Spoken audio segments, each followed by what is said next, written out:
welcome back to the program. He has not yet been confirmed a record holder, but Nigerian-born treasures OLAWUNMI BAYODE is hopeful he will be awarded the new holder in the longest marathon reading aloud category. The father of three logged in 120 hours at 15:30 at the U-Read Library, Yaba in Lagos, beating the previous record set by Nepali Deepak Sharma Bajagain, who set a record of 113 hours, 15 minutes in 2008. BAYODE began reading at 1:30 p.m. on Monday, February the 26th, 2018, and ended it at 15:30 on Saturday. He joins us now, live in the studio. Welcome to the program. Thank you. Tell us, what is your motivation for this attempt? Yeah, I want to promote reading culture in Africa. I want to make reading popular. I want to make reading famous, because we need to go back to the drawing board. Our education is in kind of comatose right now. The youth are not thinking of books again. They're thinking of fame. They're thinking of money. They're thinking of all sorts of things aside book. But in book comes the inspiration. In books comes ideas. In books, from books you can find a lot of things.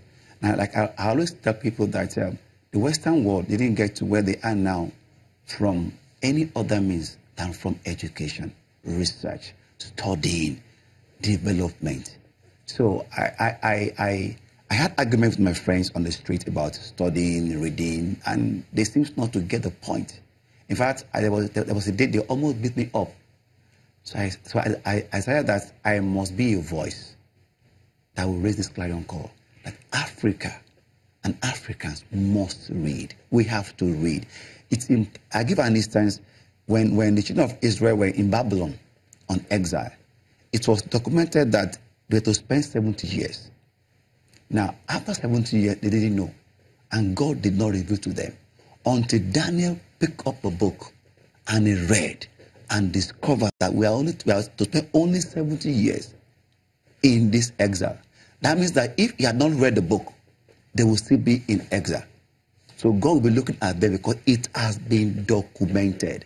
So there are so many things in books that when you pick and read, you'll be liberated.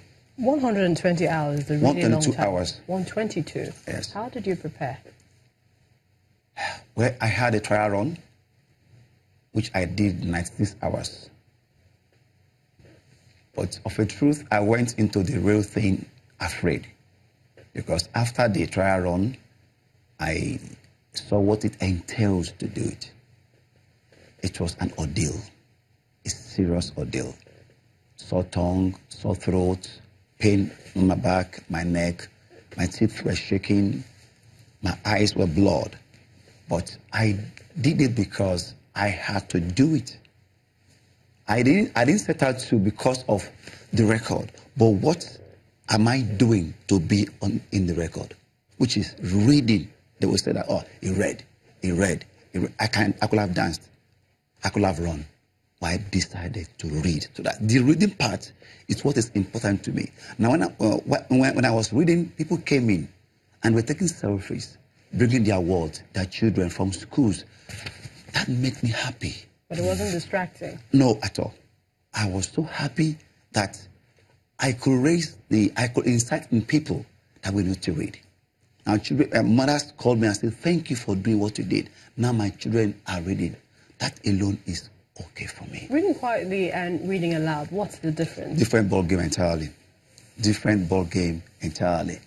Now, while reading, your vocal cords, they will be engaged. Reading to myself, I can skip lines. But reading aloud, people need to hear what I was reading. So all my vocal cords, my eyes were involved, were engaged. So it's a different ball game. And remind you that it's a continuous exercise. In fact, now I'm still adjusting my speech. I'm still trying to come back to my normal self. I can't tell you how terrible it is. Okay, so essentially, this is happening for you, a success Back to what you said about, what motivated you and bringing back the reading culture. Yeah. Do you think that people can get back to cracking open a book? Yeah, we have to. The point is that when leaders read, there will be fruit. When followers read, they will be able to task their leaders. But when followers do not know their left from the right, they don't even know what to ask the leaders. Now, my goal is to go all around Africa to place a book in every African child's hand. This campaign does not stop with the reading. I'll be going from school to school all around Africa. In fact, in the next 5 months, we are doing a bigger one, another Guinness World Record, that will involve at least 10,000 people, with musical icons, with actors, actresses, everybody in the entertainment industry, to tell this youth that even though we are into music, we read too. It is important you read. All right, thank you so much, Treasures OLAWUNMI BAYODE, for coming on the program. We wish you the best and hope that confirmation comes as soon as possible. Yeah, thank you very much. All right. Addis Ababa hosts a 3-day African Circus Festival featuring 11 prominent circus teams from across parts of the continent. Well, circus participants had the unique opportunity of showcasing their talent, making new contacts and attending workshops during the event.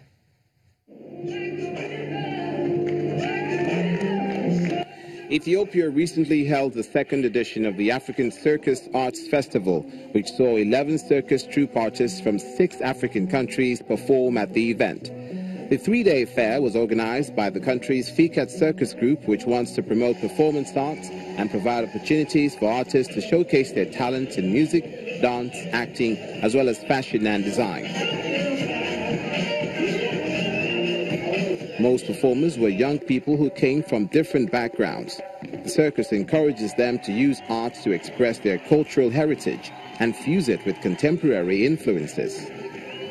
Beautiful. I really love the energy of the audience as well. Even though I was dying and getting tired, but they're the one who keep me going and pushing.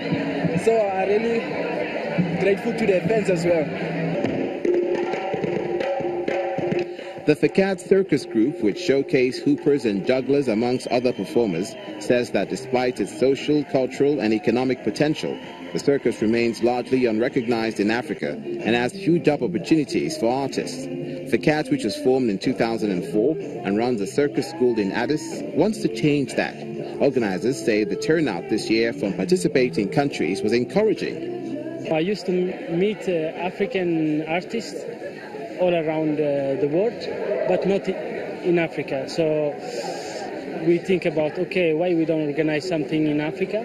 And we get this initiative from a long time ago. The circus also provided a platform for artists to exchange contacts and learn from each other, as well as attend workshops in different performance disciplines. The event is sponsored by UNESCO and the European Union, amongst other partners. Organizers say they plan to hold the circus annually in future. And that's it on the program. Many thanks for watching. I'm Millicent Walker.